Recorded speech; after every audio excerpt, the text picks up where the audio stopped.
Salut, c'est Trado. Voilà ma vidéo de mise à jour hebdomadaire pour l'indice parisien. Donc en gros, ici, l'unité de trade est la semaine, ce qui est plutôt adapté aux investisseurs à moyen terme. Alors, comme vous le savez, depuis maintenant près de 5 semaines, c'est la ligne de coût ici qui nous importe, puisque nous avions un scénario en M baissier, c'est-à-dire en double top, et normalement, en cas de cassure de la ligne de coût, ce qui semblait être acquis ici, cela pointait vers un objectif des 2300 là, à la louche. Cela fait 4 semaines donc qu'on se bat pour, enfin que les haussiers se battent pour repasser au-dessus de la ligne de coût, mais même s'ils y arrivent en séance, ils n'y arrivent pas en clôture, puisqu'on close systématiquement en dessous. C'est en ce sens que la bougie hebdomadaire de cette semaine est assez intéressante puisque in extremis, regardez, on arrive à clôturer au-dessus. Et non seulement on clôture au-dessus de la ligne de coût, mais en plus on clôture in extremis au-dessus de la moyenne mobile à cette semaine.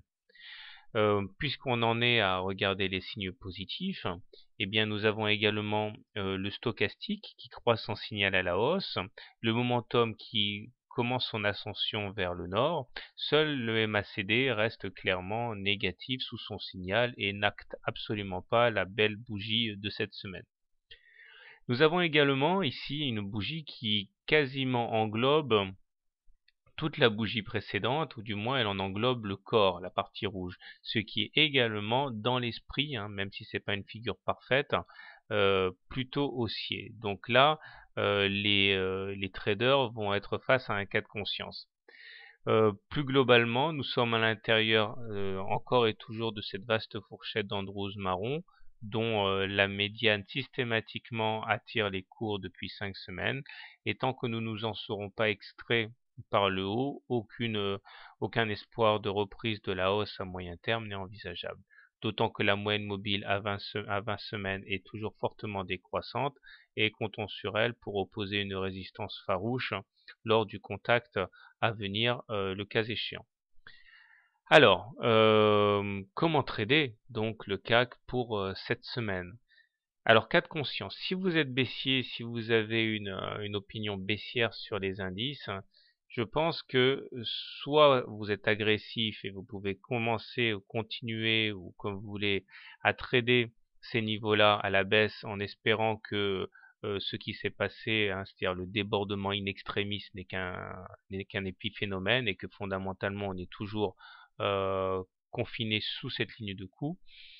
L'objectif étant bien sûr de rallier les 2290 par là, le stop loss devant être mis, je pense, soit en cas d'atteinte de la perte maximale autorisée, par exemple 1% de votre capital, soit en cas de clôture franche au-dessus de la ligne de coût cette semaine, c'est-à-dire vendredi qui viendra.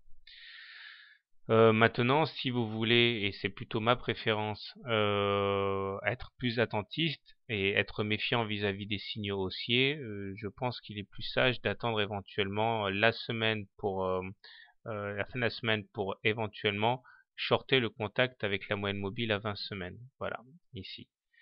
Maintenant, si vous voulez être plutôt haussier, en arguant du fait que voilà l'essentiel a été fait en clôturant au-dessus de la M7 et de la ligne de coût, le trade qui s'impose est effectivement un trade haussier, avec pour objectif premier la moyenne mobile à 20 semaines, et puis pourquoi pas davantage si on devait reprendre notre ascension.